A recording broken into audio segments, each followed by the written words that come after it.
Hi, I've been talking about folk song analysis a little bit recently, and a few of you wanted me to get into a little bit of depth about how I analyze folk songs. So I thought I would make this quick little tutorial and show you how I've been analyzing folk songs. Um, and most of this obviously comes out of my Kodai training, but there's some things that I thought I would show you. So I've picked this lovely little song, Pumpkin Pumpkin. It's just a nice little easy song that you might already know. It's great for Halloween, October kind of time. And I've already pre-filled out the analysis here so we can talk about it. Now, there are a few things that I do want to point out. So one of the first things is that I list the tones and put them on the staff as I see them. And for our purposes, I always do put in the key signature and I circle the tonal center. And then I list the tones in solfa and do the same here. Now, mode is not going to really mean a lot to you unless you've done Kodai training, so I'm going to skip that part over. And same with the range, although the range is really kind of nice to note because if you're using this with, younger students, you can see a sixth, okay, kindergarten could probably sing this. It's maybe a little big, but it's not terrible. But if you were looking at a song that had a range of like do to high re or something like that, you know that that really wouldn't be an appropriate song for that age level. So you can kind of look at it in your own way. And if you do take Kodai levels, that is something that they'll talk about a little more in depth on how to market and stuff. But really, range is something that I do look at because I do want to make sure that it's something my kids can sing. And I list the rhythm set. I've listed this in order of most difficult to simplest concept. It doesn't really matter. And I do include the time signature as well. Form is always great to take a note of because if it's something that you want to teach form to, you can kind of really note that this song only has 2 phrases, so there's not really a lot you're going to do with form here unless you're using it to create new patterns and you take the A section and the B section and use only the rhythms up here. So that's not something that is going to make a big difference for this song, but it's still important to note. Now, the first step before I bother doing any of this with a folk song is to look it up.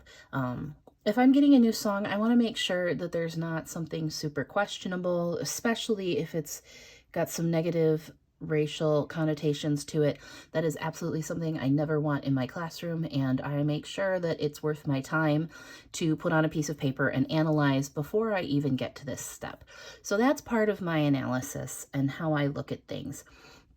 Now that I have all of this in here, the other things I might do is if there's a game, I'd write the game out.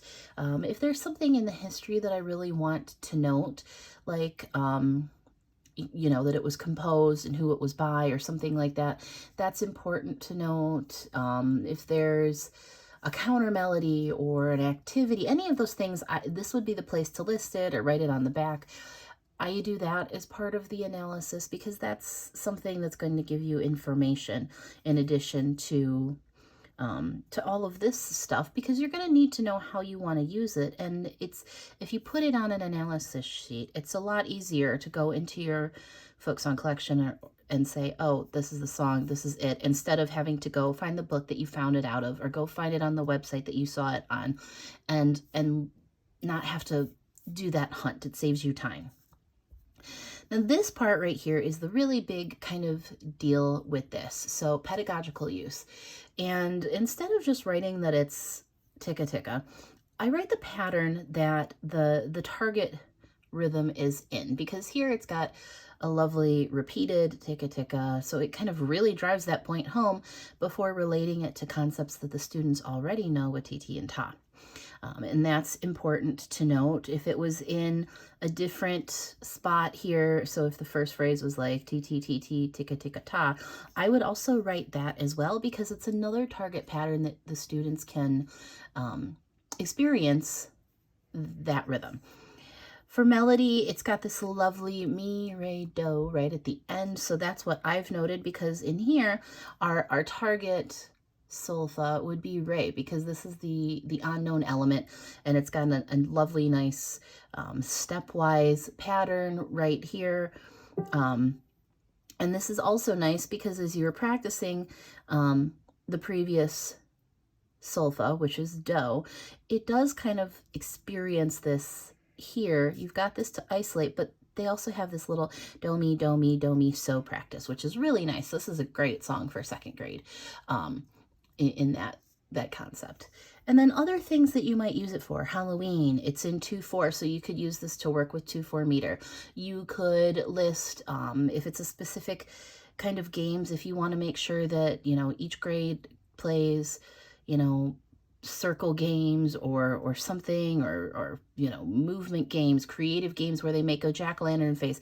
You can list those here, because those are things that will help you understand how you want to use the song. And there's a lot more detail that we could get into, and we could talk about range and mode and all of these things, or other things like phrasing and, you know, analyzing it for form, for rhythm, and for solfa, or all of those things. But this would be a basic way to sit down and look at how you're going to use a song, and quickly be able to say, okay, this is a great song for XYZ. And this is kind of the pre-step to how I create a song list. And that's, again, part of Kodály training, is making those song lists. But you don't have to go take Kodály levels to be able to sit down and say, okay, this song is great for this, and this is how I'm going to use it. I hope that this helps, and if you have any more questions, please let me know at mrsstoffersmusicroom@gmail.com, and I will get back to you as soon as I possibly can. Thanks for watching.